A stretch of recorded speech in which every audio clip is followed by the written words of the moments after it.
നമസ്തേ. എല്ലാവർക്കും ആത്മാ പ്രണാമം. നമ്മുടെ ഇന്നത്തെ ക്ലാസ്സില് നമസ്തേ. നമ്മുടെ ഇന്നത്തെ ക്ലാസ്സില് നമ്മൾ പ്രധാനമായും പ്രാണായാമം എന്ന വിഷയമാണ് ഇന്നെടുക്കുന്നത്. പ്രാണായാമത്തില് 4 സ്റ്റെപ്പ് പ്രാണായാമ അല്ലെങ്കിൽ പൂരക രേചക പ്രാണായാമം എന്ന് വിളിക്കുന്ന വിശേഷപ്പെട്ട ഒരു പ്രാണായാമമാണ് ഇന്നത്തെ ക്ലാസ്സിൽ നമ്മൾ പഠിക്കുന്നത്. നമ്മൾ ഇതിനു മുമ്പ് അനേക പ്രാണായാമങ്ങളെ പഠിച്ചു പോയിട്ടുണ്ട്. അതായത് അടിസ്ഥാനപരമായിരിക്കുന്ന നാഡി ശുദ്ധി പ്രാണായാമം നമ്മൾ പഠിച്ചു. പിന്നെ വ്യത്യസ്ത പ്രാണായാമങ്ങളെ പരിചയപ്പെട്ടിട്ടുണ്ട്. കപാലഭാതി പഠിച്ചു. സക്രിയ നമ്മൾ പരിചയപ്പെട്ടിട്ടുണ്ട്. ഉജ്ജയി, ശീതളി, ശീത്കാരി, ഭ്രമരി പോലെയുള്ള പ്രാണായാമങ്ങൾ നമ്മൾ പഠിച്ചിട്ടുണ്ട്. അപ്പൊ ഇന്നത്തെ ക്ലാസ്സിന്റെ ഒരു റിവിഷൻ, യോഗ സംസ്കൃതിയുടെ ക്ലാസ്സിലെ ഇന്നത്തെ റിവിഷനിൽ നമ്മൾ റിവിഷൻ ചെയ്യുന്ന പ്രാണായാമം 4 സ്റ്റെപ്പ് പ്രാണായാമം. അതിന് മറ്റൊരു പേരാണ് പൂരക രേചക പ്രാണായാമം എന്ന് പറയും. 4 സ്റ്റെപ്പ് പ്രാണായാമ അല്ലെങ്കിൽ പൂരക രേചക പ്രാണായാമം എന്ന് പറയും. യോഗയില് ഈ പൂരകം രേചകം എന്ന് പറയുന്ന വാക്കുകൾക്ക് ചില അർത്ഥങ്ങളുണ്ട്. പൂരകം എന്ന് പറഞ്ഞാൽ ശ്വാസത്തെ ഉള്ളിലേക്ക് എടുക്കുന്ന പ്രോസസ്സിനെയാണ് പൂരകം എന്ന് പറയുന്നത്, അല്ലെ? ഇൻഹലേഷൻ എന്ന് നമ്മൾ പറയും. എക്സലേഷൻ അല്ലെങ്കിൽ ശ്വാസത്തെ പുറത്തേക്ക് വിടുന്നതിനെയാണ് രേചകം എന്ന് പറയുക. അപ്പൊ ഈ പ്രാണായാമം അറിയപ്പെടുന്നത് തന്നെ പൂരക രേചക പ്രാണായാമം എന്നുള്ളതാണ്. അതായത് ഈ പ്രാണായാമത്തിന് 4 ഭാഗങ്ങളുണ്ട്. അതിൽ ഒന്ന് ഇടതുമൂക്കിലൂടെയുള്ള ശ്വസനമാണ് ആദ്യത്തേത്. ഇടതുമൂക്കിലൂടെ ശ്വാസം എടുക്കുകയും ഇടതുമൂക്കിലൂടെ ശ്വാസം വിടുകയും ചെയ്യും. അതായത് ഇടാനാഡി അല്ലെങ്കിൽ ചന്ദ്രനാഡി, അതിന് സ്ത്രീനാഡി എന്നൊരു പേരുണ്ട്. അതിന്റെ പ്രകൃതം തണുപ്പാണ്. നമ്മളെ ഇടതുഭാഗം അല്ലെങ്കിൽ ഇടതുമൂക്കിലൂടെയുള്ള ശ്വാസോച്ഛ്വാസങ്ങൾ, ശ്വാസം എടുക്കുകയും വിടുകയും ചെയ്യുന്നത് ഈ ഇടാനാഡിയെയാണ് സ്വാധീനിക്കുക. വലത് നാഡി, അത് പിംഗലാ നാഡി എന്നറിയപ്പെടുന്നു. അതിന്റെ മറ്റൊരു പേര് സൂര്യനാഡി എന്നുള്ളതാണ്. അത് പുരുഷനാഡി എന്ന് പറയും. പ്രകൃതം ചൂടാണ്. അപ്പോ ഇടതിലൂടെ എടുത്ത് ഇടതിലൂടെ വിടുന്നതാണ് ഇതിലെ ആദ്യ സ്റ്റെപ്പ് എന്ന് പറയുന്നത്. 4 സ്റ്റെപ്പുകൾ 4 സ്റ്റെപ്പ് പ്രാണായാമത്തിനുണ്ട്, പൂരകരേചകത്തിനുണ്ട്. അപ്പൊ നമ്മളൊരു 11 റൗണ്ടാണ് ആദ്യം ഇത് പ്രാക്ടീസ് ചെയ്യുന്നതെങ്കിൽ ആദ്യം ഇടത് മൂക്കിലൂടെ തന്നെ, വലത് മൂക്ക് അടച്ചു പിടിച്ചിട്ട് ഇടത് മൂക്കിലൂടെ തന്നെ ശ്വാസം എടുക്കും. ഇടത് മൂക്കിലൂടെ തന്നെ നമ്മൾ വിടും.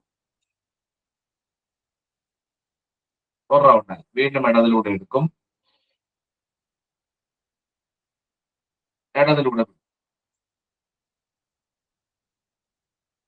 2 റൗണ്ടായി. വീണ്ടും ഇടതിലൂടെ തന്നെ ബ്രീത്ത് എടുക്കും, ഇടതിലൂടെ തന്നെ വിടും. 3 റൗണ്ടായി. ഞാൻ 3 റൗണ്ടാണ് ചെയ്തത്. അപ്പൊ ഇടതിലൂടെ തന്നെ എടുക്കുന്നു, ഇടതിലൂടെ തന്നെ വിടുന്നു. എങ്ങനെ എടുക്കുന്നു, വിടുന്നു? അതിന്റെ നിയമം എന്താണ്? ശ്വാസം എടുക്കുന്നതിന്റെയും വിടുന്നതിന്റെയും. എടുക്കുന്നത് ദീർഘമാവണം എന്ന് വെച്ചാൽ എടുക്കുന്ന ശ്വാസത്തിന് നീളം ഉണ്ടാകണം. 2, ശാന്തമായിരിക്കണം. നമ്മളുടെ മുഖവും നമ്മളുടെ ശരീരവും ഒക്കെ ശാന്തമായിരിക്കണം. മസിൽസ് ഒന്നും ടെൻസ് ചെയ്യാൻ പാടില്ല. മുഖത്തൊരു പുഞ്ചിരിയോടുകൂടി ബ്രീത്തിനെ നമുക്ക് ഉള്ളിലേക്ക് എടുക്കാൻ കഴിയണം. ഇടതിലൂടെ നമ്മൾ എടുക്കാൻ കഴിയും. അപ്പൊ ദീർഘമായി, അതായത് നീളത്തിലെടുക്കണം. ഇടമുറിയാതെ, മുറിഞ്ഞു പോകാതെ. അതായത് നമ്മൾ എടുക്കുമ്പോൾ അങ്ങനെയല്ല, വിട്ടുവിട്ടല്ല, ഒരു ഫ്ലോ ഉണ്ടാവും. ഓക്കെ, ശ്വാസം എടുക്കുമ്പോൾ അതാണ് ദീർഘം. ശാന്തം എന്ന് വെച്ചാലോ, ഒരു മുഖത്തൊക്കെ ഒരു പുഞ്ചിരി ഉണ്ടാവണം, ഒരു റിലാക്സേഷനിൽ വേണം നമ്മൾ എടുക്കാൻ. പൂർണ്ണം എന്ന് വെച്ചാൽ എടുക്കുമ്പോൾ നമ്മൾ ശ്വാസകോശം ഫില്ലാവും. ഇതേപോലെ തന്നെ വിടുമ്പോഴും ദീർഘമായി പുറത്തേക്ക് വിടണം. ശാന്തമായി, ഒരു പ്രസന്നതയോടെ, പുഞ്ചിരിയോടെ നമുക്ക് പുറത്തേക്ക് വിടാൻ കഴിയണം. പൂർണ്ണത എന്ന് വെച്ചാൽ പൂർണ്ണമായും ശ്വാസകോശത്തെ നമ്മൾ ഒഴിക്കണം, അല്ലെ? ശ്വാസം നിറയ്ക്കുന്നു, അതേപോലെ ശ്വാസം പൂർണ്ണമായും ഒഴിയുമ്പോൾ ശ്വാസകോശം ചുരുങ്ങണം. അപ്പൊ ഇതാണ് ശ്വാസം എടുക്കുന്നതിന്റെയും വിടുന്നതിന്റെയും നിയമം. നമ്മൾ നാഡീശുദ്ധി അല്ലെങ്കിൽ അനുലോമ വിലോമ പ്രാണായാമത്തിലും അതുപോലെ തന്നെ ഈ 4 സ്റ്റെപ്പ് പ്രാണായാമത്തിലും ശ്വാസത്തിന്റെ നിയമം ഇതാണ്. ദീർഘമായി എടുക്കണം, നീളത്തിൽ എടുക്കണം, ശാന്തമായി എടുക്കണം എന്ന് വെച്ചാൽ നമ്മുടെ ശരീരത്തിലെ മസിലുകളോ മുഖത്തെ മസിലുകളോ ഒന്നും ടെൻസ് ചെയ്യരുത്. ഒരു പ്രസന്നതാഭാവത്തിൽ, ശാന്തഭാവത്തിൽ, പുഞ്ചിരിയോടെ എടുക്കണം. അതാണ് ശാന്തത. പിന്നെ പൂർണ്ണം എന്ന് വെച്ചാൽ എന്താ? ഉള്ളു നിറയണം. ശ്വാസം എടുത്തു കഴിയുമ്പോൾ നമ്മുടെ ശ്വാസകോശം നിറയണം. അതുപോലെ പുറത്തേക്ക് വിട്ട് കഴിയുമ്പോൾ പൂർണ്ണമായി ഒഴിഞ്ഞു പോകണം. ഈ രീതി, ഈ നിയമത്തോടു കൂടി പ്രാണായാമം ചെയ്യുമ്പോഴാണ് അതിന് ഫലം ഉണ്ടാകുന്നത്. അല്ല എങ്ങനെയെങ്കിലും ശ്വാസം വലിച്ചു വിടലല്ല പ്രാണായാമം. അതിന് നിശ്ചിതമായ ഒരു നിയമം ഋഷികൾ നൽകിയിട്ടുണ്ട് എന്നുള്ളതാണ്. അപ്പൊ പൂരകരേചക പ്രാണായാമത്തിന്റെ രീതി എന്ന് പറയുന്നത് ദീർഘവും, ശ്വാസം എടുക്കുന്നതിന്റെയും വിടുന്നതിന്റെയും നിയമം അല്ലെങ്കിൽ അതിന്റെ രീതി എന്ന് പറയുന്നത് ദീർഘമായി എടുക്കണം, ശാന്തമായി എടുക്കണം, പൂർണ്ണമായി എടുക്കണം. ദീർഘമായി പുറത്തേക്ക് വിടണം, പിന്നെ ശാന്തമായി പുറത്തേക്ക് വിടണം, പൂർണ്ണമായും പുറത്തേക്ക് വിടണം. ദീർഘം എന്ന് പറഞ്ഞാൽ എടുക്കുന്ന ശ്വാസത്തിനും പുറത്തേക്ക് വിടുന്ന ശ്വാസത്തിനും നീളം ഉണ്ടാകണം, ഇടമുറിയാതിരിക്കണം, തൈലധാര പോലെ വീഴണം. അല്ലെ, എടുക്കണം എന്ന്. നമ്മളൊരു ചവനപ്രാവശ്യം ഒരു കുപ്പിയിൽ നിന്ന് താഴേക്ക് ഒഴിച്ചാൽ വിട്ടുവിട്ടാണ് വീഴുക. നമ്മൾ തൈലമാണ് ഒഴിക്കുന്നതെങ്കിലോ അതിനൊരു ഫ്ലോ ഉണ്ടാവും, ഒരു കണ്ടിന്യൂറ്റി ഉണ്ടാവും. എടുക്കുന്ന ശ്വാസവും പുറത്തേക്ക് വിടുന്ന ശ്വാസത്തിനും ഈ ഒരു തൈലധാര, ഒരു ഫ്ലോ ഉണ്ടാവണം എന്നുള്ളതാണ്. രണ്ടാമത് ശാന്തതയാണ്. നമ്മളുടെ ശരീരത്തിലെ മസിലുകളോ നാഡീ സംവിധാനങ്ങളോ പേശികളോ ഒന്നും ടെൻസ് ചെയ്യാതെ ഒരു പ്രസന്നതയിൽ, ഒരു ശാന്തഭാവത്തിൽ, മുഖത്തൊക്കെ ഒരു പ്രസന്നതയിൽ വേണം നമ്മൾ എടുക്കാൻ. അല്ലെ, വിടുമ്പോഴും അതേപോലെ തന്നെ. പിന്നെ പൂർണ്ണം എന്ന് പറഞ്ഞാൽ എന്താ? എടുക്കുമ്പോൾ ശ്വാസകോശം പരമാവധി നമ്മൾ ഫില്ല് ചെയ്യണം, വിടുമ്പോൾ പൂർണ്ണമായും ശ്വാസകോശത്തെ ഒഴിച്ചു വിടണം, ശ്വാസം പൂർണ്ണമായും പുറത്തേക്ക് വിടണം. ഓക്കെ, അടുത്ത നിയമം എന്താണ്? നമ്മളെ ശ്രദ്ധയാണ്. ഇത്രയും കാര്യങ്ങളൊക്കെ ചേർന്ന് ചെയ്യുമ്പോഴാണ് പ്രാണായാമത്തിന് ശക്തി ഉണ്ടാകുന്നത്. അശ്രദ്ധമായി ചെയ്തത് കൊണ്ടോ അലസമായ ഒരു പ്രാണായാമം ചെയ്തത് കൊണ്ടോ അതിന് ഗുണം ഉണ്ടാവില്ല. അത് പൂരകരാജകമാണെങ്കിലും, നമ്മൾ ഈ പറയുന്ന നാഡീശുദ്ധിയാണെങ്കിലും, കപാലഭാതിയാണെങ്കിലും, സക്രിയാണെങ്കിലും, ഹസ്ത്രിയാണെങ്കിലും, സൂര്യഭേദിയാണെങ്കിലും, ചന്ദ്രഭേദിയാണെങ്കിലും, ഉജ്ജായിയാണെങ്കിലും, ശീതളിയാണെങ്കിലും, ശീത്കാരിയാണെങ്കിലും, ഭ്രാമരിയാണെങ്കിലും, ഏത് പ്രാണായാമമാണെങ്കിലും ആ പ്രാണായാമത്തിന് ഋഷികൾ നിർദ്ദേശിച്ചിരിക്കുന്ന നിയമങ്ങളെ കൃത്യമായി നമ്മൾ പാലിച്ച് ചെയ്യുമ്പോഴാണ് ആ പ്രാണായാമത്തിന്റെ ഗുണം നമുക്ക് ലഭിക്കുക. അപ്പൊ പൂരകരേചക പ്രാണായാമം അല്ലെങ്കിൽ 4 സ്റ്റെപ്പ് പ്രാണായാമം എന്ന് പറയുന്നതിന് 4 സ്റ്റെപ്പുകളുണ്ട്.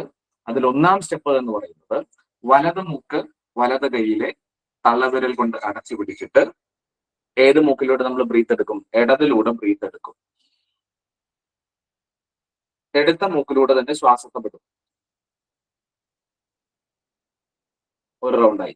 വീണ്ടും ഇടതിലൂടെ എടുക്കും,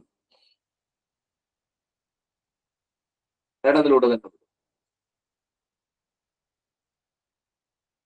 2 റൗണ്ടായി. വീണ്ടും ഇടതിലൂടെ എടുക്കും, ഇടതിലൂടെ തന്നെ വിടും.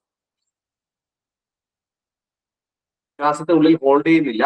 എന്നാൽ ശ്വാസം ഉള്ളിലേക്ക് ഇങ്ങനെ കയറി കഴിയുമ്പോൾ അറിയാതെ ഒരു സെക്കൻഡ് നിന്ന് പോകുന്നുണ്ട്, പിന്നെ തുടർച്ചയായിട്ട് വിടുന്നു. അതായത് കൂടുതൽ സമയമൊന്നും ഉള്ളിൽ നമ്മൾ ഹോൾഡ് ചെയ്യുന്നില്ല. ജസ്റ്റ് ചെല്ലുമ്പോൾ ഒരു സെക്കൻഡ്, അടുത്ത സെക്കൻഡ് അതിനെ വിടും. ദീർഘം ശാന്തം പൂർണ്ണതയിൽ എടുക്കണം, ദീർഘം ശാന്തം പൂർണ്ണതയിൽ വിടണം. ഇതാണ് പൂരകരേചകത്തിന്റെ ഒന്നാം സ്റ്റെപ്പ് എന്ന് പറയുന്നത്. ഇടതിലൂടെ എടുത്ത് ഇടതിലൂടെ ചെയ്യണം. 7 റൗണ്ട്, 11 റൗണ്ട്, 15 റൗണ്ട്, 21 റൗണ്ട്, എത്ര റൗണ്ടാണ് ചെയ്യാൻ ഉദ്ദേശിച്ചത് അത്രയും റൗണ്ട് ആദ്യ സ്റ്റെപ്പ് പൂർത്തിയാക്കണം. 11 ആണെങ്കിൽ 11 ഇടതിലൂടെ തന്നെ എടുത്ത് ഇടതിലൂടെ വിടും. ഉടൻ തന്നെ നമ്മളുടെ ഇടത് മൂക്ക് മോതിരവിരൽ കൊണ്ടടയ്ക്കും. അപ്പൊ നമ്മൾ ആദ്യം വലത് മൂക്ക് അടച്ചിട്ട് ഇടതിലൂടെ എടുത്ത് ഇടതിലൂടെയാണ് വിട്ടത്. അടുത്തത് എന്ത് ചെയ്യും? നമ്മളുടെ ഇടത് മൂക്ക് മോതിരവിരൽ കൊണ്ടടയ്ക്കും. അല്ലെ, പ്രാണായാമ മുദ്ര വിഷ്ണു മുദ്ര, അതിലാണ് നമ്മൾ ചെയ്യുക. എന്നിട്ട് ശ്വാസം വലതിലൂടെ എടുക്കും, വലതിലൂടെ വിടും. ഒരു റൗണ്ടായി. വലതിലൂടെ എടുത്തു, വലതിലൂടെ വിട്ടു. 2 റൗണ്ടായി. വലതിലൂടെ എടുത്തു, വലതിലൂടെ വിട്ടു. 3 റൗണ്ടായി. ഞാനിപ്പോ 3 റൗണ്ടാണ് ഇപ്പോ കാണിക്കുന്നത്. നമ്മൾ 11 റൗണ്ടെങ്കിലും മിനിമം ചെയ്യണം. ഓക്കെ, അപ്പോ നമ്മളുടെ വലത് കൈയിലെ മോതിര വിരൽ കൊണ്ട് ഇടത് മൂക്ക് അടച്ചു പിടിക്കുകയും ശ്വാസത്തെ വലത് മൂക്കിലൂടെ ദീർഘമായി ശാന്തമായി പൂർണ്ണമായി ഉള്ളിലേക്ക് എടുക്കുകയും ഇതേ വലത് മൂക്കിലൂടെ തന്നെ ശ്വാസത്തെ ദീർഘമായി ശാന്തമായി പൂർണ്ണമായി പുറത്തേക്ക് വിടുകയും ചെയ്യും. ശ്വാസം കയറുന്ന ശബ്ദത്തിൽ നമ്മൾ മനസ്സിനെ കേന്ദ്രീകരിക്കണം. ശ്വാസം ഇറങ്ങുന്ന ശബ്ദത്തിൽ മനസ്സിനെ കേന്ദ്രീകരിക്കാം. ദീർഘമായി ശാന്തമായി പൂർണ്ണമായി എടുക്കുക, ശബ്ദം ശ്രവിക്കുക. ദീർഘമായി ശാന്തമായി പൂർണ്ണമായി പുറത്തേക്ക് വിടുക, ശബ്ദം ചെവി കൊണ്ട് കേൾക്കുക. Breathe in, breathe out. 11 റൗണ്ടാണ് ചെയ്യുന്നതെങ്കിൽ ഇങ്ങനെ തുടർച്ചയായി 11 എണ്ണം വലത് മൂക്കിൽ ചെയ്യണം. ഇപ്പോ 4 സ്റ്റെപ്പ് പ്രാണായാമത്തിലെ 2 സ്റ്റെപ്പുകൾ കഴിഞ്ഞു. ഒന്നാം സ്റ്റെപ്പ് വലത് മൂക്ക് അടച്ചു പിടിച്ചിട്ട് ഇടത് മൂക്കിലൂടെ ശ്വാസം ദീർഘമായി ശാന്തമായി പൂർണ്ണമായി എടുക്കും. ദീർഘമായി ശാന്തമായി പൂർണ്ണമായി വിടും. 11 റൗണ്ട്. അടുത്തത് നമ്മളെ ഇടത് മൂക്ക് അടച്ചു പിടിക്കും, വലത് മൂക്ക് തുറന്നിട്ട് വലത് മൂക്കിലൂടെ ശ്വാസം ദീർഘമായി ശാന്തമായി പൂർണ്ണമായി ഉള്ളിലേക്ക് എടുക്കും, വലത് മൂക്കിലൂടെ ദീർഘമായി ശാന്തമായി പുറത്തേക്ക് വിടും. 11 റൗണ്ട്. ഓക്കെ, അപ്പൊ 2 സ്റ്റെപ്പ് കഴിഞ്ഞു. ഇനി 3-ാം സ്റ്റെപ്പ്. ഈ 3-ാം സ്റ്റെപ്പ് നമുക്ക് അറിയാവുന്ന സ്റ്റെപ്പാണ്. അതായത് നമ്മൾ പഠിച്ച നാഡീശുദ്ധി പ്രാണായാമം അല്ലെങ്കിൽ അനുലോമ വിലോമ പ്രാണായാമമാണ് ഇവിടെ ചെയ്യുന്നത്. അതായത് ഗുരുകുല സമ്പ്രദായങ്ങളിൽ നമ്മൾ പഠിക്കാൻ പോകുമ്പോൾ, അപ്പൊ ഞാനൊക്കെ പഠിക്കുന്ന സമയത്ത് ഈ പ്രാണായാമം തന്നെ ആദ്യത്തെ ഒരു 3 മാസക്കാലം, ഈ പ്രാണായാമം അല്ല ഇതിനു മുമ്പുള്ള നാഡീശുദ്ധി അനുലോമ വിലോമ പ്രാണായാമത്തിന് ഒരു 3 മാസക്കാലം 90 അല്ല, അതെ 90 ദിവസത്തിനധികം നമ്മൾ ചെയ്യിപ്പിക്കും. അതിന്റെ ഒരു ഗുണം എന്ന് പറഞ്ഞു കഴിഞ്ഞാൽ 90 ദിവസം മുതൽ അങ്ങനെ പല ലെവലുകളിൽ ചെയ്യിപ്പിക്കാറുണ്ട്. നിലവിലൊരു 90 ദിവസ രീതിയിൽ അത് പ്രാക്ടീസ് ചെയ്യിപ്പിക്കും അല്ലെ. 3 മാസക്കാലം, ഒരു 3, 3, 3, 3, 9. അപ്പൊ അത്രയും ഒരു മാസം നമ്മൾ ഈ നാഡീശുദ്ധി പ്രാണായാമം ചെയ്തു കഴിഞ്ഞാൽ നമ്മുടെ നാഡികളെല്ലാം ശുദ്ധമാകും. അപ്പൊ അവിടെ ആഹാര നിയന്ത്രണമുണ്ട്, ബ്രഹ്മചര്യ പാലനമുണ്ട്. അങ്ങനെ പ്രത്യേക നിയമങ്ങളോടെ, വ്രതങ്ങളോടെ, നിഷ്ഠകളോടെയാണ്, നിയമങ്ങൾ പാലിച്ചുകൊണ്ടിട്ടാണ് ഇത് 3 മാസക്കാലം ചെയ്യുന്നത്. അങ്ങനെ ചെയ്തു കഴിയുമ്പോൾ നമ്മൾ ഇതിന്റെ പവർ അറിയും. അതിങ്ങനെ സാവധാനം തുടങ്ങും. ആദ്യം ഒരു 21 റൗണ്ട് തുടങ്ങും. അങ്ങനെ ഏകദേശം ഒരു മാസം കൊണ്ട് ഒരു കൂട്ടി ഒരു 40-41 റൗണ്ട് എന്ന രീതിയിൽ നമ്മളെ എത്തിക്കും ആദ്യഘട്ടങ്ങളിൽ. പിന്നെ അത് കൂട്ടി 85 റൗണ്ട് ഒറ്റ സിറ്റിങ്ങിൽ ചെയ്യാൻ പറ്റുന്ന രീതിയിലാവും. 85 തവണ ചെയ്യും ഈ നാഡീശുദ്ധി പ്രാണായാമം. അങ്ങനെ 3 മാസക്കാലം, ചിലത് 4, ചിലത് 5, ചിലത് 6 മാസക്കാലം ഒക്കെ ഓരോരുത്തരുടെ നാഡികൾ ശുദ്ധീകരിക്കുന്നതിനനുസരിച്ച് അത് ചെയ്യിപ്പിക്കും. പക്ഷേ ബേസിക് പ്രാണായാമമാണ് പെട്ടെന്ന് നാഡീശുദ്ധി ഉണ്ടാകുന്നതാണ്. 3 മുതൽ 6 മാസത്തിനുള്ളിൽ നമുക്ക് നാഡീശുദ്ധി ഉണ്ടാകുകയും ഷഡാധാര ചക്രങ്ങളിലൂടെ പ്രാണന്റെ സ്പന്ദനം, അതിന്റെ മിടിപ്പ്, തുടിപ്പ്, വൈബ്രേഷൻ, സെൻസേഷൻ, വെളിച്ചം, പല നാദങ്ങൾ അല്ലെ, പല നാദങ്ങളെ പറ്റി നമ്മളുടെ കുണ്ഡലിനി ശക്തി ആക്റ്റീവായി വരുമ്പോൾ പല നാദങ്ങൾ കേൾക്കുന്നതാണ് പറയുക. ജലമൊഴുകുന്ന നാദം, കടലിരമ്പുന്ന നാദം, മുളംകാടുകളെല്ലാം ഒരുമിച്ച് ചിലമ്പുന്ന ആ ഒരു നാദം, ഹുംകാരനാദം, അതേപോലെ ശംഖനാദം, പിന്നെ ബെൽ സൗണ്ട്, പിന്നെ അവസാനം ഓംകാരനാദം. വിവിധ നാദങ്ങൾ ഉള്ളിലുണ്ടാകും കുണ്ഡലിനി ശക്തി ഉണർന്നു വരുമ്പോൾ. അതേപോലെ വിവിധ ദർശനങ്ങൾ, പ്രകാശ ദർശനങ്ങൾ ഉണ്ടാകും. വെളുത്ത പ്രകാശം, മഞ്ഞപ്രകാശം, നീലപ്രകാശം, ഇടിമിന്നൽ പ്രകാശം പോലെയൊക്കെ സാധകന്റെ ഉള്ളിൽ ഈ പ്രാണായാമാനന്തരം ഇത്തരം കാര്യങ്ങൾ സംഭവിക്കും. അത് നല്ല ലക്ഷണമാണ്. നമ്മുടെ ഉള്ളിലെ മൂലാധാരത്തിലെ കുണ്ഡലിനി ശക്തിയുടെ അടിസ്ഥാന രൂപം ആക്റ്റീവായി മുകളിലേക്ക് വരാൻ തുടങ്ങുന്നു, ഷഡ്ചക്രങ്ങളെ ഭേദിക്കാൻ തുടങ്ങുന്നു, ഇടാ പിംഗല നാഡികളിലൂടെയുള്ള പ്രാണന്റെ പ്രവാഹം ശക്തമാകുന്നു എന്നുള്ളതിന്റെ ലക്ഷണമാണെന്നാണ് ഗുരുക്കന്മാർ പറയുന്നത്. നമ്മൾ ഏത് പ്രാണായാമം ഇതേപോലെ ശ്രദ്ധാപൂർവം ചെയ്തു കഴിഞ്ഞാൽ നല്ലൊരു റിലാക്സേഷൻ നമുക്കുണ്ടാകും. പ്രാണായാമം ചെയ്തു കഴിഞ്ഞിരിക്കുമ്പോൾ ഒരു പുഞ്ചിരിയോടെ നമ്മൾ ഇരിക്കണം, അതിനെ ആസ്വദിക്കണം. ഉള്ളിൽ മിടിപ്പ്, തുടിപ്പ്, വൈബ്രേഷൻ, സെൻസേഷൻ ഇതൊക്കെ നമുക്ക് ഫീൽ ചെയ്യും. ഓക്കെ, അപ്പോ പൂരകരജകത്തിന്റെ 3-ാം സ്റ്റെപ്പ് എന്ന് പറയുന്നത് നാഡീശുദ്ധി പ്രാണായാമമാണ്. അപ്പൊ ഇത് ഇങ്ങനെ ഒരു 3, 4, 5, 6 മാസം നാഡീശുദ്ധി ചെയ്യിപ്പിച്ചിട്ട് പിന്നീട് പഠിപ്പിക്കുന്ന പ്രാണായാമമാണ് പൂരക രേചക പ്രാണായാമം. ഇതും ഒരു 3 മാസക്കാലം നമ്മൾ ചെയ്യിപ്പിക്കും മിനിമം. അപ്പൊ 6 മാസമായി. അതിനുശേഷമാണ് നമ്മൾ കപാലഭാതി, സക്രിയ, ഭസ്ത്രിക പോലെയുള്ള പ്രാണായാമങ്ങളൊക്കെ, ഹയർ പ്രാണായാമങ്ങളൊക്കെ പഠിക്കുന്നത്. അപ്പൊ 6 മാസം നമ്മൾ ഈ രീതിയിൽ ചെയ്തു കഴിയുമ്പോൾ നമ്മുടെ ശ്വാസകോശവും നമ്മുടെ ആന്തരിക നാഡീ സംവിധാനങ്ങളും സൂക്ഷ്മ നാഡീ സംവിധാനങ്ങളും ഒക്കെ ശക്തമാകും. ഇന്ന് പലപ്പോഴും ചില കോഴ്സുകളിൽ പോകുമ്പോൾ 3-ാം ദിവസം പോലും സക്രിയ പ്രാണായാമം ചെയ്യിപ്പിക്കും, ഭസ്ത്രിയൊക്കെ ചെയ്യിപ്പിക്കും. അപ്പൊ പലർക്കും ശ്വാസകോശത്തിന് അത്ര ശേഷി ഉണ്ടാകണമെന്നില്ല. ശ്വാസകോശത്തിന് നീർക്കെട്ട് പോലെയുള്ള കാര്യങ്ങൾ വീഴും.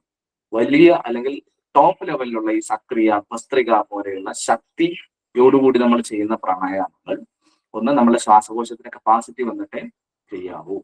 നിങ്ങൾക്ക് ശ്വാസകോശ സംബന്ധമായ അസുഖങ്ങളുണ്ടെങ്കിൽ ഈ നാഡീശുദ്ധി, പൂരകരേചമൊക്കെ ഒരു 3 മുതൽ 6 മാസം ചെയ്ത് ശ്വാസകോശത്തിന്റെ ശേഷി വികസിപ്പിച്ചിട്ട് അങ്ങനെയുള്ള ടോപ്പ് ലെവലിലുള്ള ശക്തമായ സക്രിയ, ഭസ്ത്രിക പോലെയുള്ള പ്രാണായാമങ്ങൾ ചെയ്യാവൂ. അതല്ലാതെ ഒരു സുപ്രഭാതത്തിൽ എഴുന്നേറ്റ് സക്രിയ, ഭസ്ത്രിക നല്ലതാണെന്ന് എടുത്ത് ചെയ്താൽ നമ്മളുടെ ശ്വാസകോശത്തിന് പലപ്പോഴും നീർക്കെട്ടുകൾ പലർക്കും സംഭവിക്കാറുണ്ട്. പക്ഷെ ഈ രീതിയിൽ പോവുകയാണെങ്കിൽ യാതൊരു അപകടവും ഇല്ല. ഒരു 3 മാസമൊന്നും വേണ്ട, ഒരു മാസമെങ്കിലും നാഡീശുദ്ധി പ്രാക്ടീസ് ചെയ്യുക. പിന്നീട് അടുത്ത ഒരു മാസക്കാലം, 30 ദിവസക്കാലം പൂരകരേചകം പ്രാക്ടീസ് ചെയ്യുക. അപ്പൊ കൃത്യമായ പ്രാണപ്രവാഹം ഉണ്ടാകും, ശേഷി നമുക്ക് വർദ്ധിക്കും എന്നുള്ളതാണ്. പൂരകരേചകത്തിന്റെ 3-ാം സ്റ്റെപ്പ് നാഡീശുദ്ധിയാണ്. ഇടതിലൂടെ ബ്രീത്തെടുക്കും, വലതിലൂടെ വിടും, വലതിലൂടെ ബ്രീത്തെടുക്കും, ഇടതിലൂടെ വിടും. 11 റൗണ്ട് ആണെങ്കിൽ നമ്മൾ ഇടത് മൂക്കിൽ 11 ചെയ്തു, വലത് മൂക്കിൽ 11 ചെയ്തു. ഇനി നാഡീശുദ്ധി രീതിയിൽ 11 ചെയ്യും. അല്ലെ, ഇടതിലൂടെ ബ്രീത്തെടുക്കും, ഇടതടച്ചിട്ട് വലതിലൂടെ വിടും, വലതിലൂടെ ബ്രീത്ത് എടുക്കും, വലതടച്ചിട്ട് ഇടതിലൂടെ ഒരു റൗണ്ടായി. ഇടതിലൂടെ ബ്രീത്ത് എടുത്തു, ഇടത് മോതിരവിരൽ കൊണ്ട് അടച്ചിട്ട് വലതിലൂടെ ബ്രീത്ത് വിട്ടു, വലതിലൂടെ ബ്രീത്ത് എടുത്തു, വലത് തള്ളവിരൽ കൊണ്ട് അടച്ചിട്ട് ഇടതിലൂടെ വിട്ടു. ആദ്യഘട്ടം നമ്മൾ പ്രാക്ടീസ് ചെയ്യുമ്പോൾ കുറച്ച് പവറിൽ വലിക്കാം, ഒരു മീഡിയം പവറിൽ ബ്രീത്ത് വലിക്കാം. ശരിക്കും ഇതിന്റെ നിയമം അനുസരിച്ച് വളരെ നോർമലാണ്, ശബ്ദം കേൾക്കാതെ നോർമലായി ഡീപ്പായി വലിക്കണം എന്നുള്ളതാണ് അതിന്റെ നിയമം. പക്ഷെ ആദ്യഘട്ടത്തിൽ നമ്മൾ വളരെ നോർമലായിട്ട് വലിച്ചു കഴിഞ്ഞാൽ ശ്വാസത്തിൽ ശ്രദ്ധ ഉണ്ടാവില്ല, അല്ലെ, കയറുന്നതും കുറവായിരിക്കും. അപ്പൊ ഒരു മീഡിയം പവറിൽ നമ്മൾ എപ്പോഴും ഇടതിലൂടെ എടുക്കുന്നു, വലതിലൂടെ വിട്ടുന്നു, വലതിലൂടെ എടുക്കുന്നു, ഇടതിലൂടെ വിട്ടു. ഒരു റൗണ്ടായി. ഇടതിലൂടെ എടുത്തു, വലതിലൂടെ വിട്ടു, വലതിലൂടെ എടുത്തു, ഇടതിലൂടെ വിട്ടു. നാഡീശുദ്ധി പ്രാണായാമം, അനുലോം വിലോം പ്രാണായാമം നമ്മൾ നേരത്തെ പഠിച്ചത്, അതാണ് പൂരകരേചക പ്രാണായാമത്തിന്റെ 3ാം സ്റ്റെപ്പിൽ വരുന്ന പ്രാണായാമം. അപ്പൊ അതും 11 റൗണ്ടാണ് നമ്മൾ അതിന് മുമ്പുള്ള ക്രിയകൾ ചെയ്തതെങ്കിൽ ഇതും 11 റൗണ്ട് നമ്മൾ ചെയ്യണം. അപ്പോ പൂരകരേചക പ്രാണായാമത്തിന്റെ 3 സ്റ്റെപ്പുകൾ നമ്മൾ പറഞ്ഞു. 11 റൗണ്ടാണ് ചെയ്യുന്നതെങ്കിൽ വലതടച്ചിട്ട് ഇടത് മൂക്കിലൂടെ ബ്രീത്ത് എടുക്കണം, ഇടത് മൂക്കിലൂടെ വിടണം. 1, ഇടതിലൂടെ എടുക്കണം, ഇടതിലൂടെ വിടണം. 2, ഇടതിലൂടെ എടുക്കണം, ഇടതിലൂടെ വിടണം. 3, അങ്ങനെ തുടർച്ചയായി 11. ഇനി നമ്മൾ ഇടത് മൂക്ക് മോതിരവിരൽ കൊണ്ട് അടച്ചിട്ട് വലത് മൂക്കിലൂടെ ശ്വാസം എടുക്കും, വലത് മൂക്കിലൂടെ വിടും. 1, വലതിലൂടെ എടുക്കും, വലതിലൂടെ വിടും. 2, വലതിലൂടെ എടുക്കും, വലതിലൂടെ വിടും. 3. 2 സ്റ്റെപ്പായി. ഓക്കെ, 3ാം സ്റ്റെപ്പ് എന്താണ്? അപ്പൊ അത് 11 ചെയ്യണം. വലതിലൂടെ, ഇടതിലൂടെ എടുക്കും, നാഡീശുദ്ധി പ്രാണായാമം. വലതിലൂടെ വിടും, വലതിലൂടെ എടുക്കും, ഇടതിലൂടെ. അതും 11 തവണ. നാഡീശുദ്ധിയും നമ്മൾ 11 തവണ ചെയ്യുമ്പോൾ 4 സ്റ്റെപ്പ് പ്രാണായാമത്തിന്റെ 3 സ്റ്റെപ്പുകൾ നമ്മൾ കംപ്ലീറ്റ് ചെയ്തു. 4ാം സ്റ്റെപ്പ് എന്ന് പറയുന്നത് നമ്മളുടെ കൈകൾ. അപ്പൊ ഈ പ്രാണായാമം ചെയ്യുമ്പോൾ വലത് മൂക്കിൽ അല്ലെ നമ്മൾ ഈ വിഷ്ണുമുദ്ര, ചൂണ്ടുവിരലും നടുവിരലും മടക്കും, മോതിരവിരലും നമ്മളുടെ ഈ ചെറുവിരലും ഇങ്ങനെ ഉയർന്നു നിൽക്കുന്നു, പെരുവിരലും. ഈ പെരുവിരൽ വലത് മൂക്കിന് മുകളിലും മോതിരവിരൽ ഇടത് മൂക്കിന് മുകളിലുമാണ്. ഇത് അടയ്ക്കാനും തുറക്കാനുമാണ് ഈ മുദ്ര ഉപയോഗിക്കുന്നത്. നാഡീശുദ്ധിയുടെ ക്ലാസ്സിൽ അതിനെപ്പറ്റി വിശദമായി പറഞ്ഞിരുന്നു. ചെറുവിരൽ അങ്ങനെ തന്നെ നിൽക്കട്ടെ. അഗ്നിതത്വം, ജലതത്വം, പൃഥ്വിതത്വം. ഓക്കെ, കഴിഞ്ഞ ക്ലാസ്സിൽ വിശദമായി അതിനെപ്പറ്റി പറഞ്ഞിരുന്നു. അപ്പൊ ഈ മുദ്രയിലാണ് നമ്മൾ ചെയ്യുന്നതാണ് കുറെ കൂടി നല്ലത്. ഇനി അത് മുദ്ര പാടാണെങ്കിൽ വലത് നമ്മളുടെ തള്ളവിരലും മോതിരവിരലും ഉപയോഗിച്ചിട്ടും ഈ രീതിയിൽ നമുക്ക് പ്രാക്ടീസ് ചെയ്യാം. ഓക്കെ, ഈ ചിലർ ഈ ചൂണ്ടുവിരൽ ഇവിടെ ഇങ്ങനെ വെച്ചിട്ട് ഇത് ഇങ്ങനെ വെച്ചിട്ട് പ്രാക്ടീസ് ചെയ്യാറുണ്ട്. ഇങ്ങനെ വെച്ചിട്ട് ഇത് പ്രാക്ടീസ് ചെയ്യാറുണ്ട്. ആ രീതിയിലും പ്രാക്ടീസ് ചെയ്യും. അപ്പൊ പൂരകരേചകത്തിന്റെ 4ാം സ്റ്റെപ്പ് എന്ന് പറയുന്നത് 2 മൂക്കിലൂടെയുമുള്ള ബ്രീത്തിങ് ആണ്. അപ്പോൾ എപ്പോഴും നമ്മൾ ഈ ക്രിയ ചെയ്യുമ്പോൾ ജ്ഞാനമുദ്രയിലോ ചിന്മുദ്രയിലോ നമ്മളുടെ ഇടത് കൈ വെക്കണം. വലത് കൈയിലെല്ലാം മുദ്ര പിടിച്ച് ചെയ്യണം. അപ്പൊ ഇടത് കൈ എങ്ങനെയായിരിക്കണം? ഒന്നല്ലെങ്കിൽ താഴെ നമുക്ക് തുടയിൽ ഇങ്ങനെ റെസ്റ്റ് ചെയ്യാം, കമത്തിയോ മലർത്തിയോ വെച്ച് റെസ്റ്റ് ചെയ്യാം. അല്ലെങ്കിൽ ജ്ഞാനമുദ്ര, നമ്മുടെ ചൂണ്ടുവിരൽ തുമ്പും പെരുവിരൽ തുമ്പും ടച്ച് ചെയ്ത് മറ്റ് 3 വിരലുകൾ ചേർന്ന് ഇങ്ങനെ മലർത്തി വെക്കുന്നതാണ് ജ്ഞാനമുദ്ര.